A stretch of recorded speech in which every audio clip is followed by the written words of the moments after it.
Today on the LA Food Podcast, I'm your host, Lucas Servodio, and this episode is all about the streets. And no, I'm not talking about the early 2000s UK rap outfit.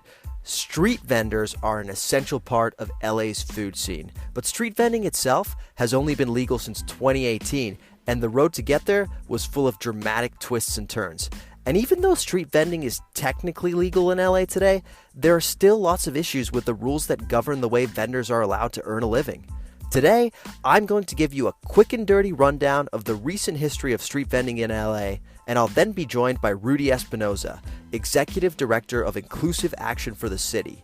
Rudy and his organization have been instrumental in advancing the plight of street vendors over the last decade plus.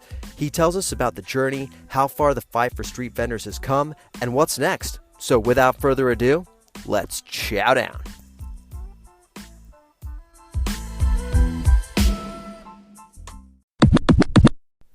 What do you think about when you think about street vending in LA? Maybe you think about the last time that it hit 100 plus degrees and all of the snacks you had at home kind of sucked. So what did you do? You went outside and you looked at the corner of your block and you saw that street vendor with the colorful umbrella selling fruit, refreshing ice cold watermelon, melon, mango, whatever you want.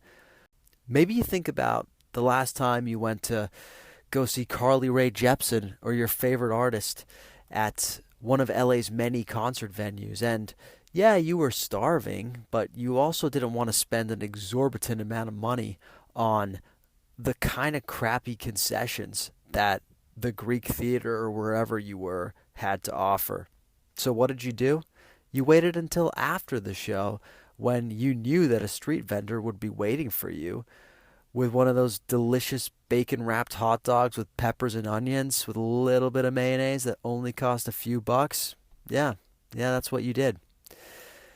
When I think about street vendors, I think about when Cousin Saul and I used to live in Echo Park. Now, you know Cousin Saul as an occasional contributor to this podcast who has very bad takes, but I know him as my former roommate. We lived in a very poppin' part of Echo Park. We were within walking distance of all of the greatest hits. We could walk to Dodger Stadium, but we could also walk to Little Joy, to the Shortstop, to Gold Room, where I was once kicked out for attempting to break dance and failing to impress anybody, including the security. One of the memories that stands out to me about that time living in Echo Park was a pupusa vendor that used to set up at the corner of Sunset and Portia, right outside of the gas station, you know, the one with the We Got It Mart. There was a pupusa vendor that set up there most nights, and I honestly wouldn't be able to tell you if those pupusas were any good, but I can tell you that they saved my life on numerous occasions. I remember rolling up there, you know, after a long night, crawling through the bars of Echo Park and desperately needing something to sop up the booze and scrounging through my pockets for whatever loose cash and change I had in order to buy 1, 2, maybe 3, maybe 4, maybe 7 pupusas. And the gratitude I feel for that vendor, you know, has never left me.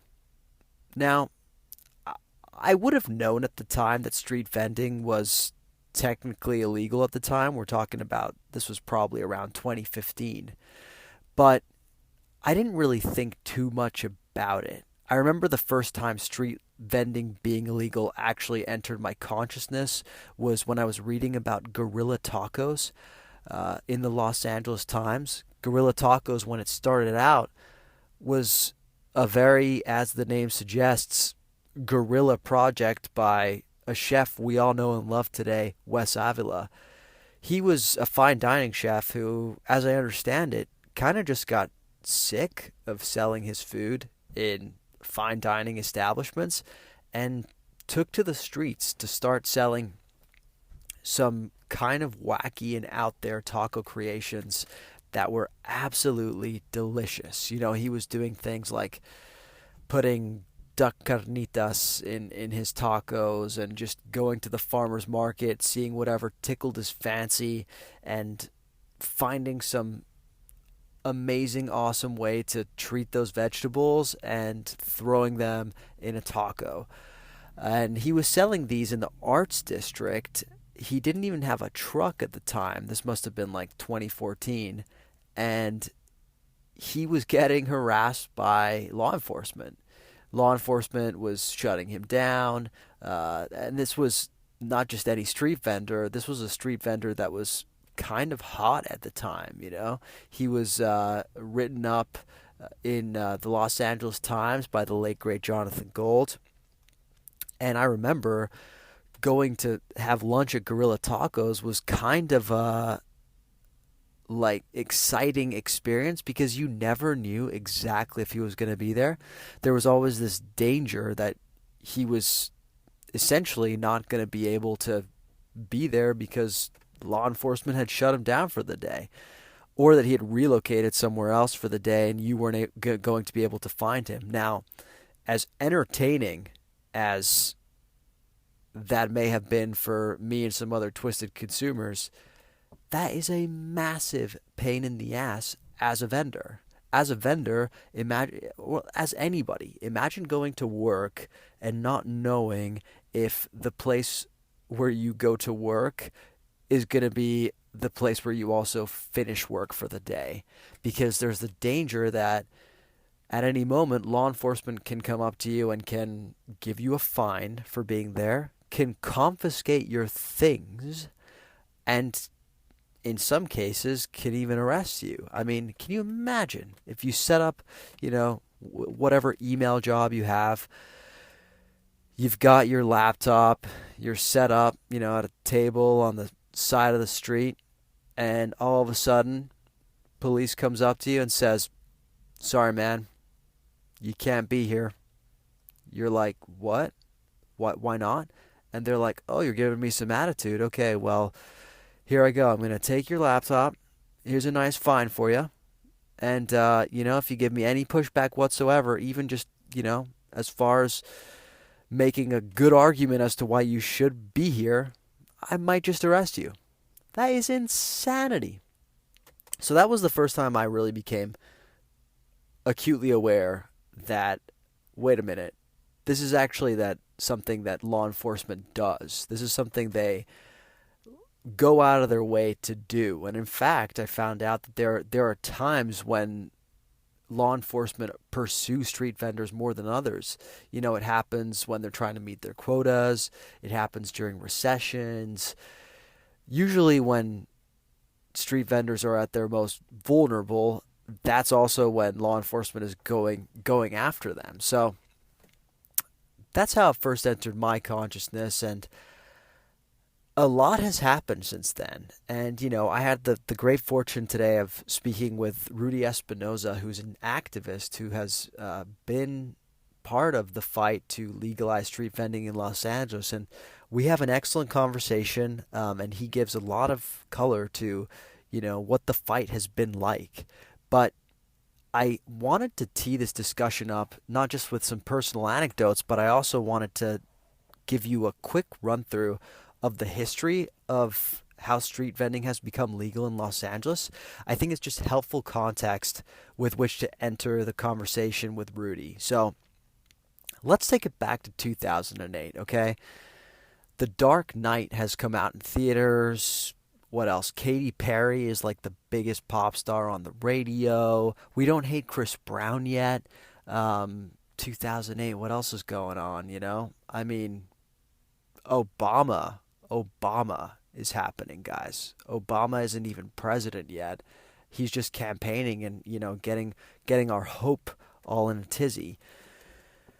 And what happens? Well, a street vendor gets so fed up with the harassment that they're facing in Boyle Heights that they go to a community meeting.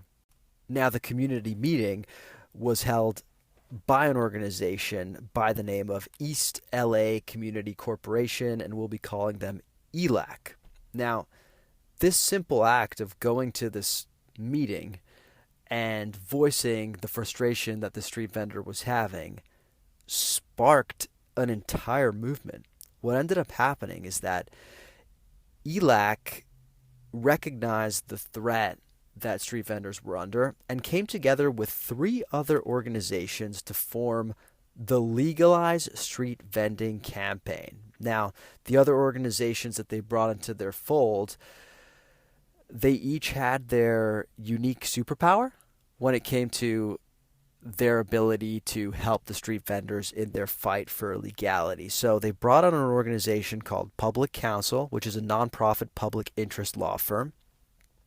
They brought on the LA Food Policy Council, which is exactly what it sounds like, and what they were able to bring to the fight was the ability to look at how legal street vending could increase access to healthy food and helping the street vendors make that case. And they also brought in an organization called Leadership for Urban Renewal Network, LEARN, which is now called Inclusive Action for the City, and it's the organization that Rudy Espinoza, our guest on the podcast today, heads. Now, LEARN, at the time IAC today, they're an organization focused on economic empowerment. So their role in the fight was not just to help vendors from an economic perspective. They'd also done some work in and around City Hall, so they were also able to act as a liaison between the street vendors and City Hall itself.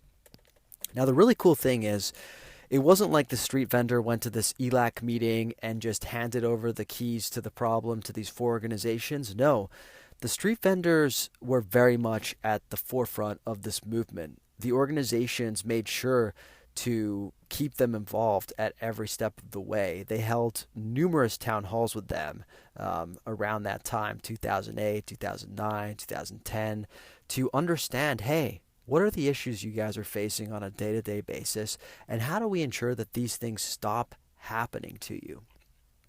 So, upon holding all of those meetings, they came up with a bit of a plan, and they started to reach out to lawmakers. Now, in the city of Los Angeles, when you're reaching out to lawmakers, the lawmakers you really want to reach out to, it's the city council. It's those 15 or so council members that operate at City Hall downtown Los Angeles. They were able to find a couple allies on the city council who were receptive to the ideas they were bringing to the table. They found Councilman Curran Price and the now disgraced Councilman Weezar, who is under investigation for corruption. But, we don't need to talk about that. Basically what happened is, these two council members were receptive to the plight of the street vendors. And so fast forward to 2013, after 5 years of advocacy on the part of the coalition and the street vendors themselves, Councilmen Price and Weezar finally introduced a motion just to look into what legalizing street vending might even look like. Now, what happens when a motion is introduced at the city council? Basically, the motions go into legislative black holes, aka they get assigned to committees. And that's what happened here. The motion was assigned to the Economic Development Committee and a couple other committees, and what ended up happening was a sort of back and forth between these committees and the chief legislative office to basically look into a bunch of stuff. They kept looking into things like, okay, what are other cities doing so that we can adopt some of the recommendations for what an LA street vendor program might look like. And after they had looked at what the other cities were doing, the committees went back and forth talking about, okay, well, now that we know what other cities are doing, let's iron out the ins and outs of what an LA policy might look like. And I know this probably sounds like, okay, well, how else do you expect policy to get made? You're right. Policy takes time. There's a lot of sausage making that happens in the background. So this is all stuff that needs to happen. The problem is, it doesn't always happen with the same amount of urgency depending on who the people in need are. And that's kind of what happened here. as you can imagine, a lot of the street vendors in in question are not exactly voters. A lot of street vendors are undocumented. They're not exactly a powerful voice in the political machine that is Los Angeles. They don't, you know, hold that much sway over the council members when it comes to their election time. So when it comes to political capital, well, this was an issue that council members were happy to move forward, but it just wasn't anyone's priority. And so years dragged by of back and forth between committees and various city offices trying to iron things out. And you will not believe this, but the thing that actually sparked the movement into action, into life, was the election of a certain orange skinned demagogue in Washington, D.C. Yes, I'm talking about Donald Trump.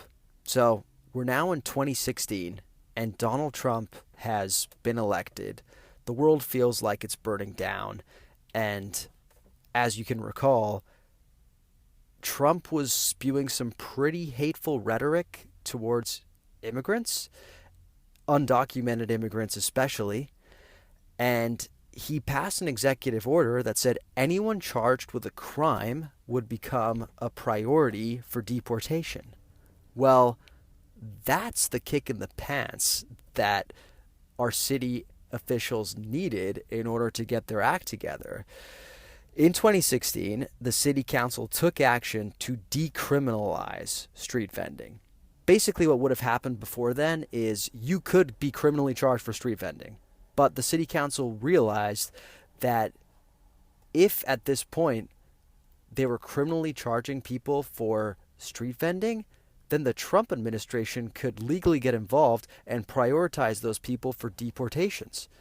The city council rightfully, put a hand on its conscience, as we say in Italian, and got moving to make sure this wouldn't happen anymore. So 2016, they take action, they decriminalize it. This means that vendors could no longer be arrested or charged with a misdemeanor for vending, but they could still be giving citations. So it's 2016, and we're now in a situation that's good but not great, because you can still accrue a bunch of tickets for vending. It's like, okay, look, you can park your car here, but no matter where you park, we can give you a ticket.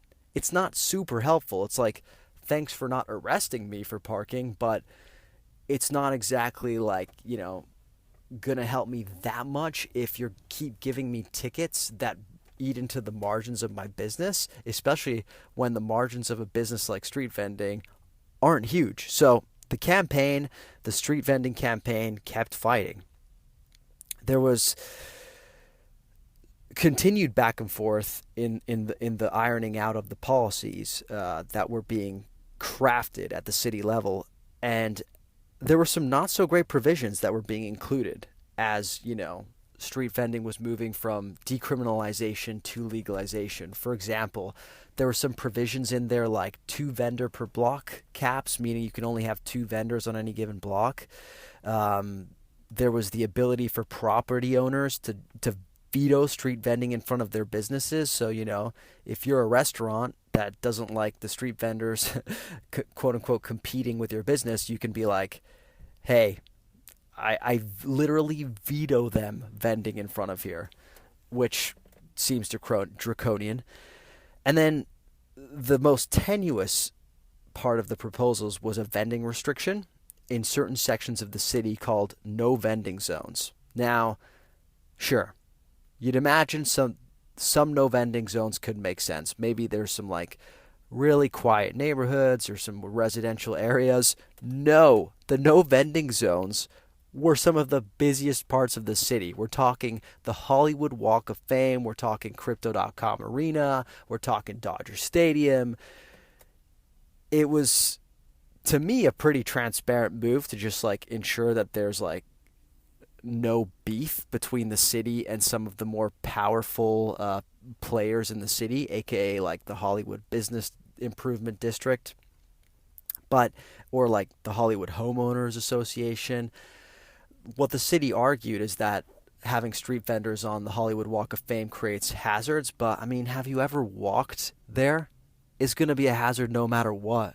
A couple street vendors selling, hot dogs isn't going to change anybody's life. So, needless to say, this all caused a lot of debate, and the debate dragged on following decriminalization in 2016. So, the spark that happened in order to get from decriminalization to legalization happened in 2018. And it came from Sacramento. A state senator by the name of Ricardo Lara, who was a state senator at the time, but is now our state's chief insurance commissioner, which is a real position if you can believe that. Basically, he took an interest and introduced a bill that would decriminalize street vending across the state and set forth regulatory measures which cities could then use to basically enact their own legal street vending programs. When Governor Brown signed this into law in 2018, it basically meant that the LA city politicians that were dealing with coming up with the policies at City Hall had no excuse but to legalize street vending. So the bill passes, Los Angeles is swift to approve regulations and finally legalize street vending in November of 2018. So that's kind of the last major action, as I understand it, that happened in the fight to legalize street vending. But remember those not so good restrictions we were talking about before, like the 2 vendor per block caps and specifically the no vending zones? Well, those are still part of the infrastructure of Los Angeles's legal street vending program. So, as you can imagine, there are still a lot of vendors out there who are fighting for the right to be able to sell their goods in locations where some of these vendors have been trying to sell for decades. There are vendors who have made the Hollywood Walk of Fame their home, their place of business, and now they're being told that, yes, street vending is legal, but not here. In fact, one street vendor was quoted as saying, yeah, look, it's legal now, but it doesn't really do me a lot of good. I still can't go to work where I plan to go to work every day. So we're in a situation now where a lot of good has been achieved, but there's still a lot of work left to do. And there are other issues that have been cropping up too. For example, last year, LA Taco put out a great article examining some of the harassment that street vendors have been incurring, not just at the hands of law enforcement, but just, you're outside working every day, you can be the target of some criminal or petty theft violence, So this has resulted in a lot of vendors developing mental health issues, needing to relocate their businesses to areas where there maybe isn't as much foot traffic and therefore as much commerce. For example, in that story, there was an anecdote of a vendor who was operating somewhere near the Arts District, I believe, and because of the constant harassment and threats they were facing, relocated to Palmdale. And as you can imagine, business in Palmdale is pretty different from business in the Arts District. So there's still a lot that needs to be done to protect our street vendors.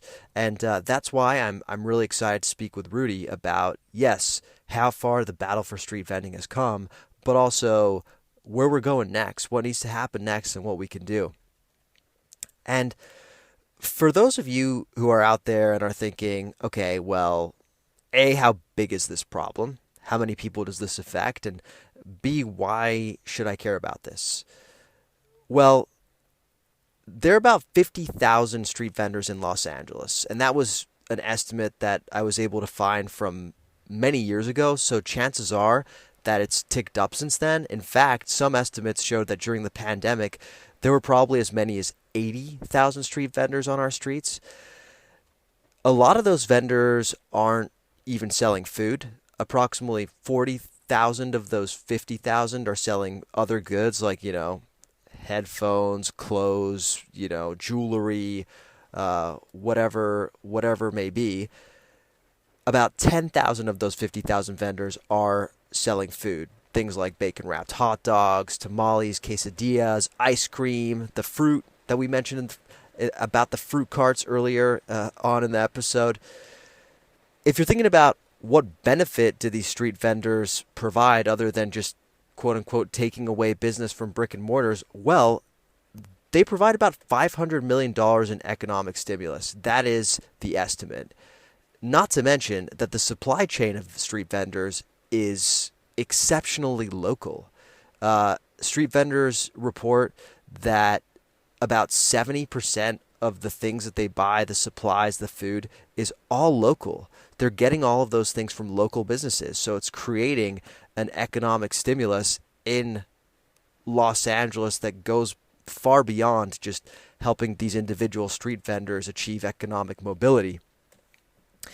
Another key benefit that I think is underrated when it comes to street vendors is that they create more vibrant and therefore safer sidewalks. There's nothing scarier than working. I mean, there are scarier things, but it can be pretty scary to walk down a street and it just be completely deserted. If anything happens, who do you call? What happens?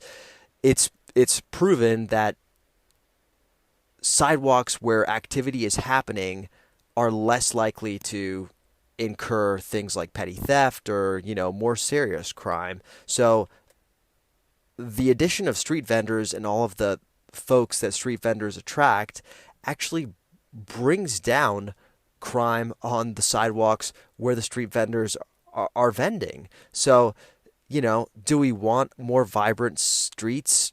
I think the answer is yes, especially when those vibrant streets come with additional safety. And finally, it's not to be underestimated the pathway to economic mobility that street vending creates for certain populations that don't have a ton of other ways to get ahead. People like veterans, immigrants, undocumented immigrants especially. So I think there's a lot of reasons why people should care about the plight of street vendors.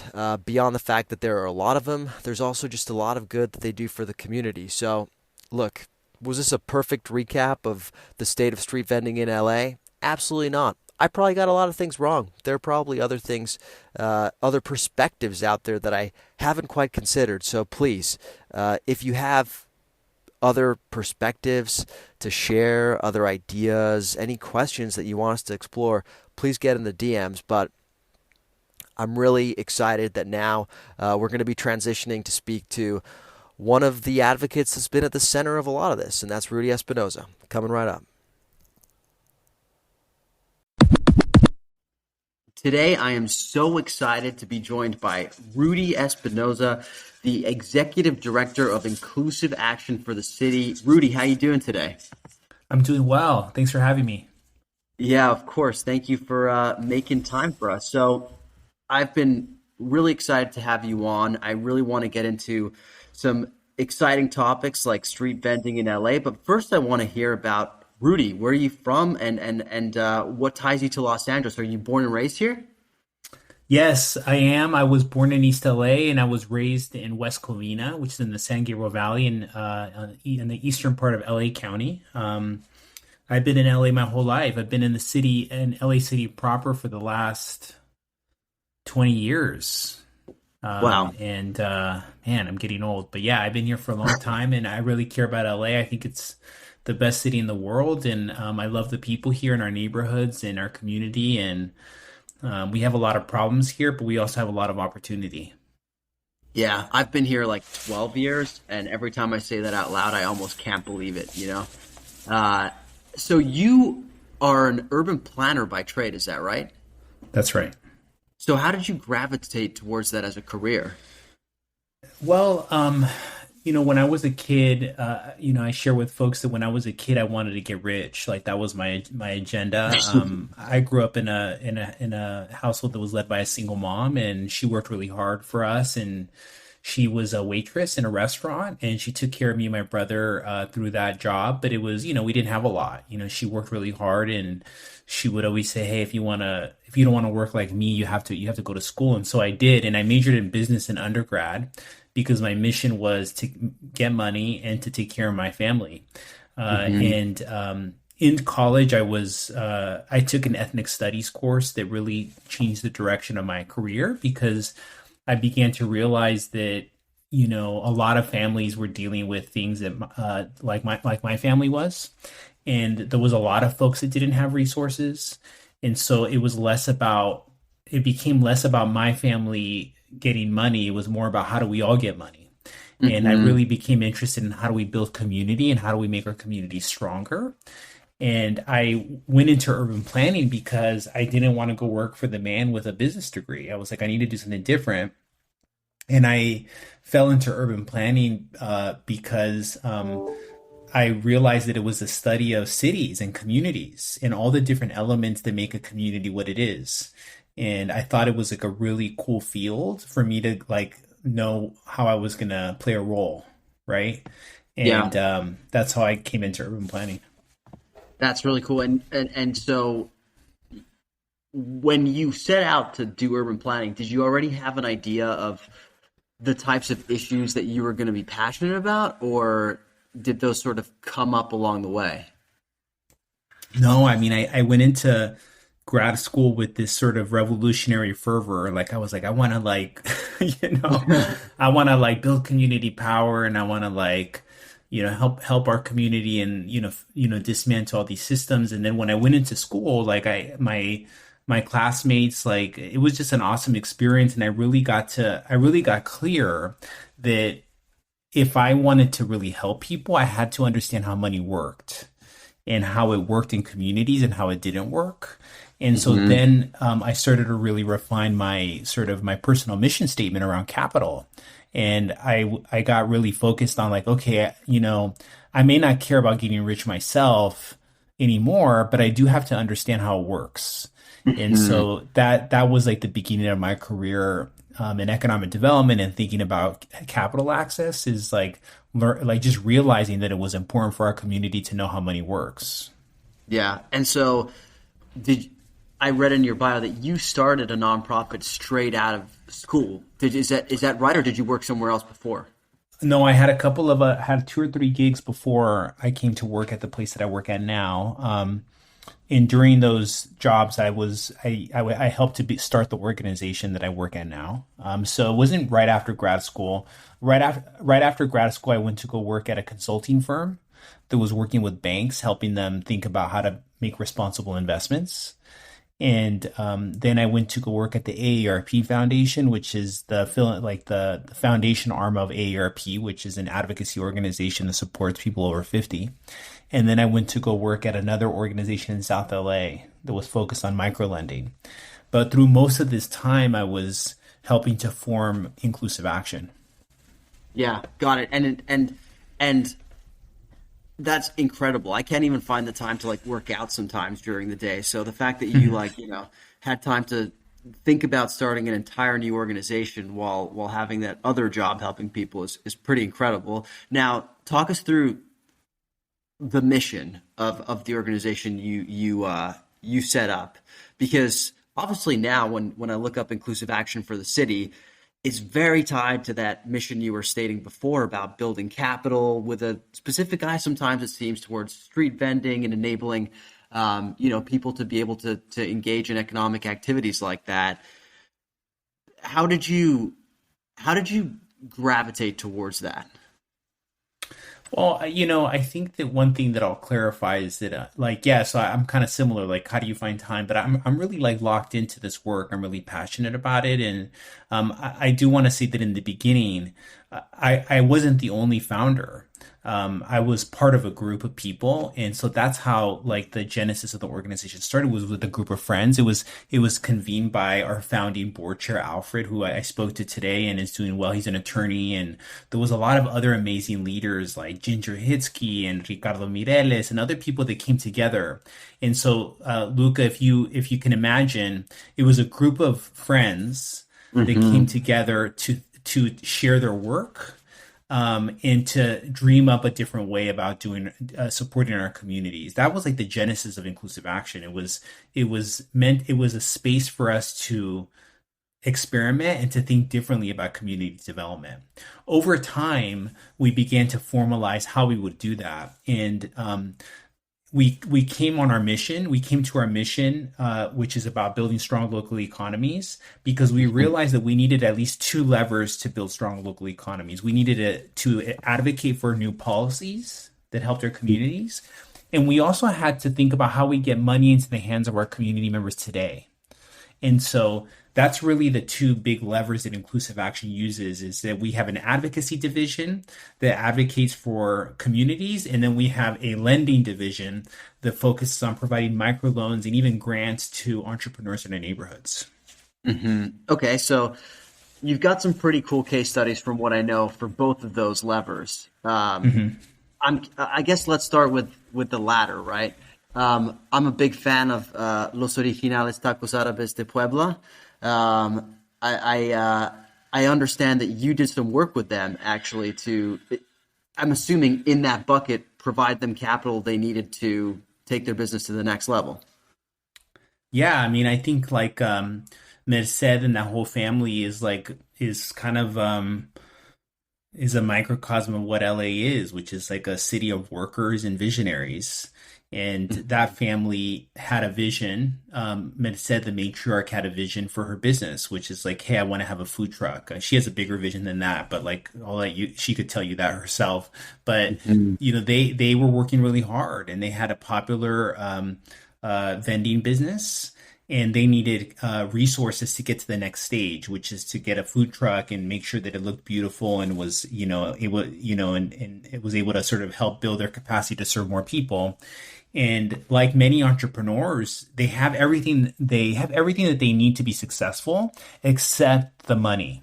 And so inclusive action played a really, really small role in helping her by providing capital so they could finish their food truck, which is the food truck that they use with the wrap from it that has the art from Ernesto Llerena, So there's so many entrepreneurs like that I think it's important for listeners to be aware of, is that our city is full of visionaries that just simply don't have access to capital. And if we connect them to that capital, they're going to do good things. And Tacos Árabes is just one example. Yeah, yeah. And I'm sure you could list off a bunch of others, but the other lever to that are the policies, right? And you all have played a part in that. I understand that, IAC was involved in something called the LA Street Vendor Campaign. I'm curious to know sort of what that was all about. What was the policy network before that, and what has it become since? A little bit ago, I shared how the organization started and how it was volunteer driven for the first few years with a group of friends and leaders. And back then, one of the first research projects we took on was research on small businesses during the recession in 2008. And we were really inspired by the vendors that we saw in our community. And so we were surveying them, specifically in Boa Heights. And the vendors were telling us what they were experiencing. And many of them were saying, hey, like, I'm doing this because I have a job, but it's not paying enough for my family, or I don't have a job and this is the only thing I could do. And but all of them were talking about the fact that they were always vulnerable to law enforcement coming to take them away, taking their stuff. And so we began to reach out to other organizations in the city, and we recognized that LA was one of the biggest cities in the country that did not have a system for street vendors, that street vending, even though it's so beloved in LA, was essentially illegal. And without a legal infrastructure, vendors were always vulnerable to law enforcement coming in and confiscating their equipment or giving them misdemeanor penalties. And so around 2000, through that real quick. So basically, I'm a street vendor, and I've got my cooktop set up. Law enforcement can come up and just confiscate that and give me a fine, basically. That's right. And so we thought that this was a problem, that these vendors were not criminals, and we needed to work to change that policy and legalize it. And so back in 2009, 2010, we co-founded the LA Street Vendor Campaign that worked to legalize street vending in Los Angeles. And this has been a vendor-led campaign. It has always been a vendor-led campaign, and organizations like ours is just sort of a backstop and a supporter to the vendors. But over the Hmm. years, we've been successful in doing that. In 2016, we were able to pass some legislation in the city of LA that decriminalized sidewalk vending, which means that they wouldn't get misdemeanor penalties anymore, which is Hmm. awesome. And then in 2018, we passed a state law, Senate Bill 946, that basically created a system for vending throughout the state, Hmm. which then spurred LA to finally legalize vending here. And then just this past year, 2022, we passed Senate Bill 972 that created a pathway for street food vendors to finally get their health permits, which Mm. food vendors need to have because they're selling food. Yeah. So now street vending is technically legal in Los Angeles, right? Yes, now there's a clear pathway for vendors to go and get their permit. Got it. So it Now, still requires a permit. They just have a way to get it now. exactly. And there's still a lot of challenges with that. And I think I'd want listeners to be clear about that, just because these laws were passed doesn't mean that now everything is amazing, because it's not. Yeah. Any law, the passing the law is unfortunately just like one of the early steps. Yeah. The big task we have in front of us is making sure that our city and county and our state are implementing these laws appropriately. And we know that if a city or county don't want to do something, they're probably not going to do a very good job at it. So our advocacy work is still continuing to make sure that our region is implementing these new tools in the appropriate way. Yeah. And so you mentioned that there are still hurdles and problems with the current infrastructure. And one thing I've seen, the current legal infrastructure, I should say, and one thing I've seen reported in the news recently is coverage about no-go zones, um, Yeah. meaning like places like the Hollywood Walk of Fame, right, where it's not, or like even with a permit, does that mean that even with a permit, street vendors can't go there to sell food? That's right. These are no vending zones. And so when in 2018, when the city of LA legalized street vending, they did that. And then they also said, you know what, we're also going to include these areas where no vending will be allowed. So for listeners, it's places like Hollywood Boulevard, LA Live, Hollywood Bowl, Placita Olvera, I think, is the no vending zone, Exposition Park. So these are like Mhm. big tourist attractions. And Dodger Stadium is one. And so the vendors that are vending there, even if they do have a city permit, they're vulnerable to citation because these are no vending zones. And Yeah. so one thing that is happening, and again, this is like the importance of implementation of a law, is that Hmm.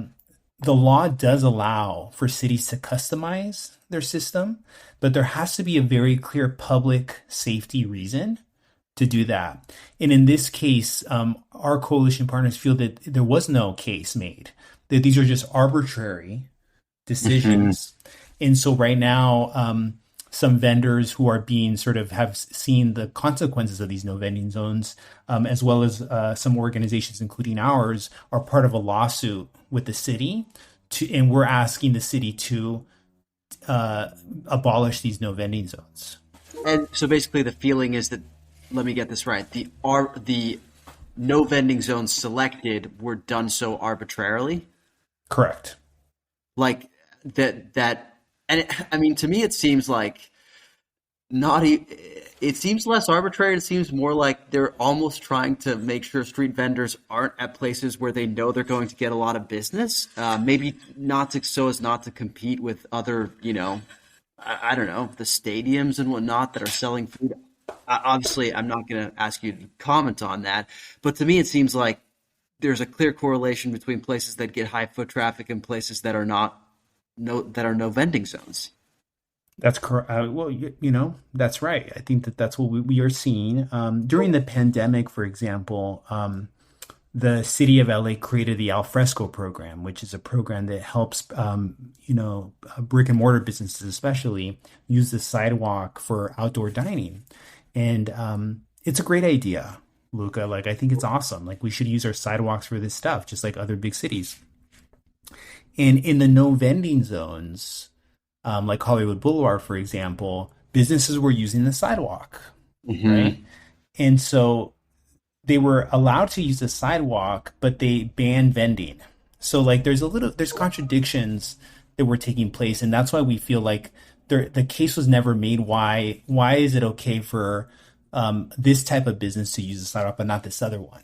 You know, Yeah. and so the legal team and the vendors feel like that they feel really wronged by this, and so we hope that we can, you know, get the program modified in a way that gives vendors an opportunity to do their work. And especially in Hollywood, Luca, some of these vendors have been out there for decades. Like they're Yeah. not new, you know? And so we want to give them, they want to participate in a system. They definitely want to have good relations with brick and mortar businesses, but they want a fair chance. Yeah. Yeah.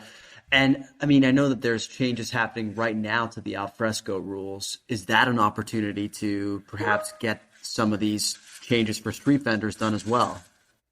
I think so. I mean, I'm just I saw the first sort of drafts around how they want to reform the alfresco program, and that's one of the things that I share often is that I don't see this as like a brick and mortar versus street vendor issue. Yeah. Like I think there's enough for all of us to go around. I hope the alfresco program stays, and I hope it remains easy for all types of businesses to use.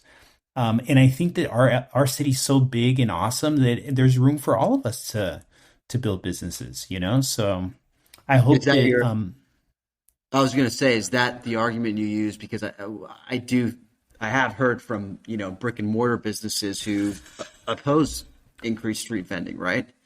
yes. Yeah, and that is the argument that I use. And I think that part of the challenge, and again, this goes back to policy implementation, is that some brick and mortar businesses may have very, real grievances around vending. Like maybe there's a vendor that, that's doing something terrible in front of their store, or I don't know, and like I think that Mhm. that to ameliorate those things, we need to invest in a program that really focuses on education and really defines what the rules are clearly and really supports businesses of all types to participate. And I think Mhm. right now we don't have that. We're not investing in that. We're investing in enforcement measures and we're saying just leave. We don't want you here. Here's the no vending zone, And so none Yeah. of that is really helping the problem.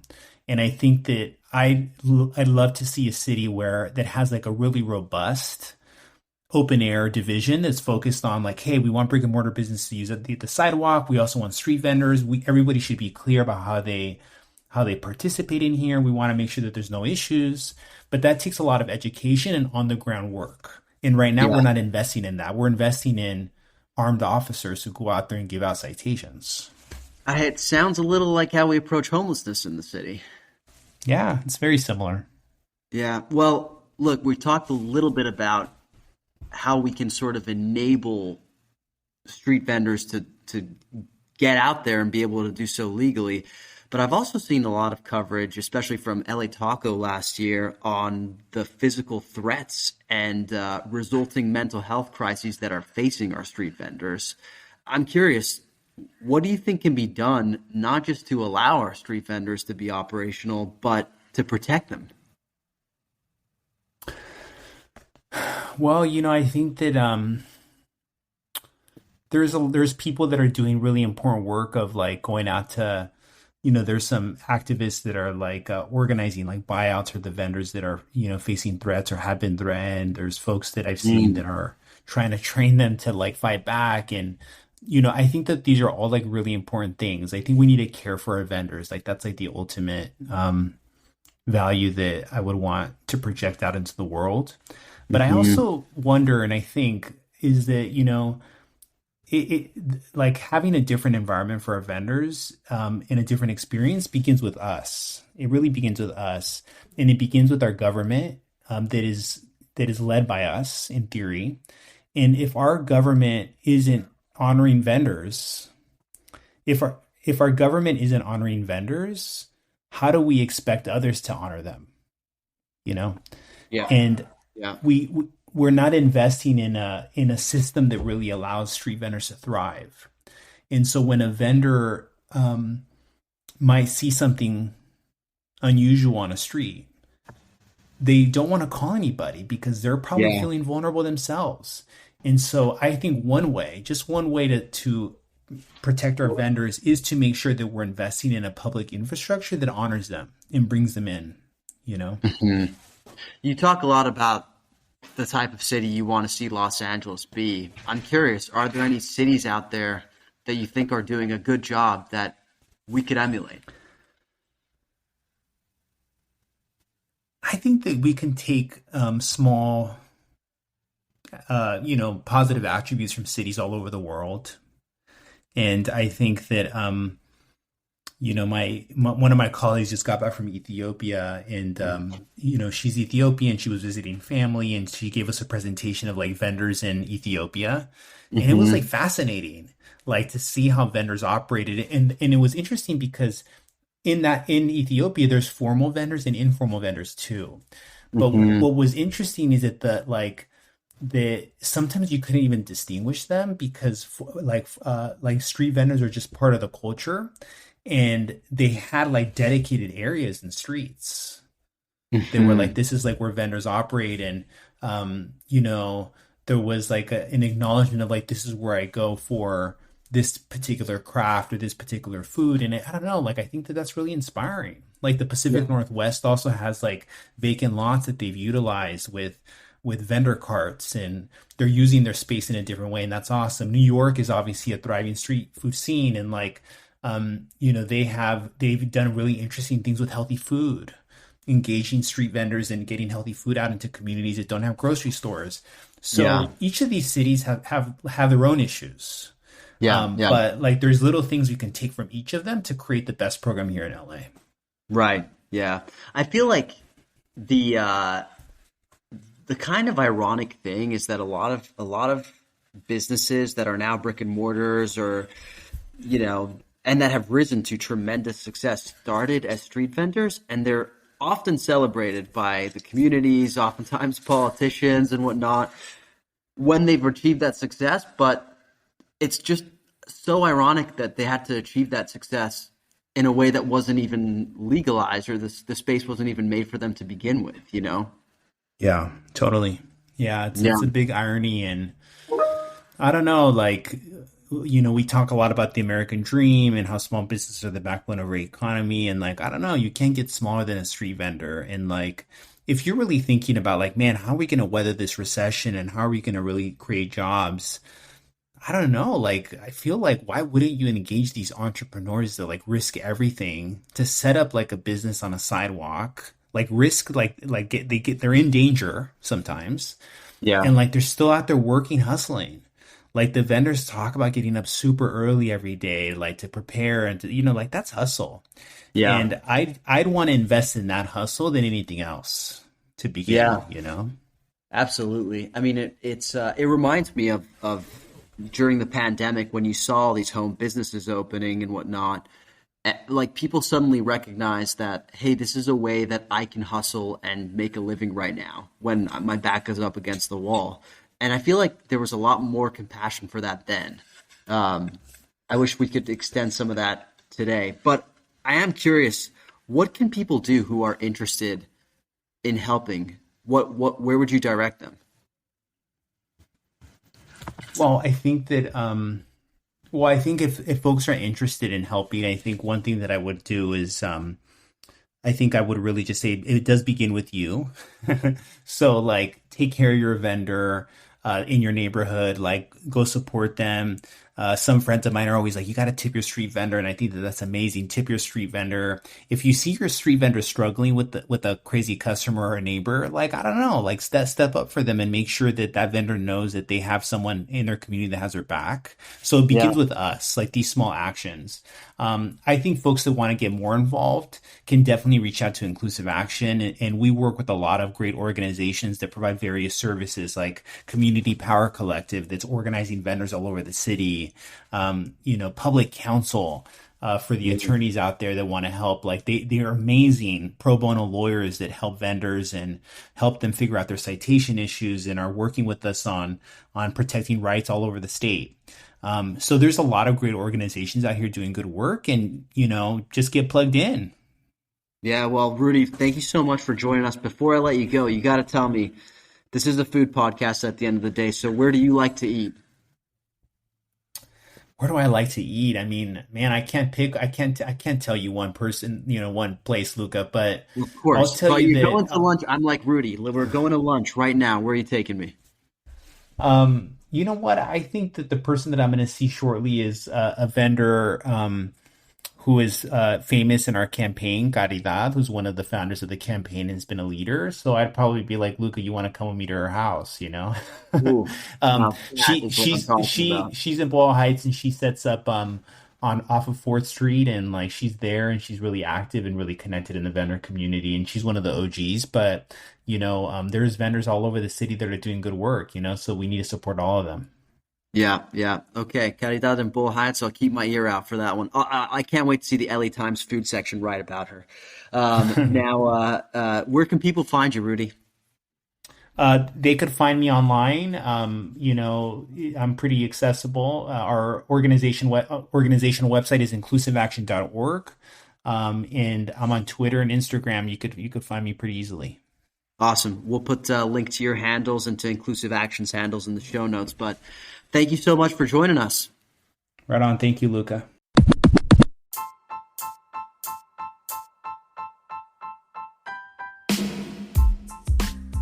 Thanks for listening to another episode of the LA Food Podcast.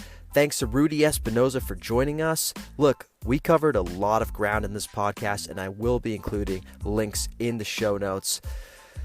But it's an incredibly thorny issue, and it won't be the last time we'll be discussing it, and I'm sure that many of you out there will have thoughts. So please, by all means, send us a DM, get in our comments, let us know what you think. But in the meantime, please go to wherever you listen to podcasts, give our podcast a rating, a review, and if you're looking for me, you can find me on TikTok and Instagram at the LA Countdown. That's TheLaCountdown.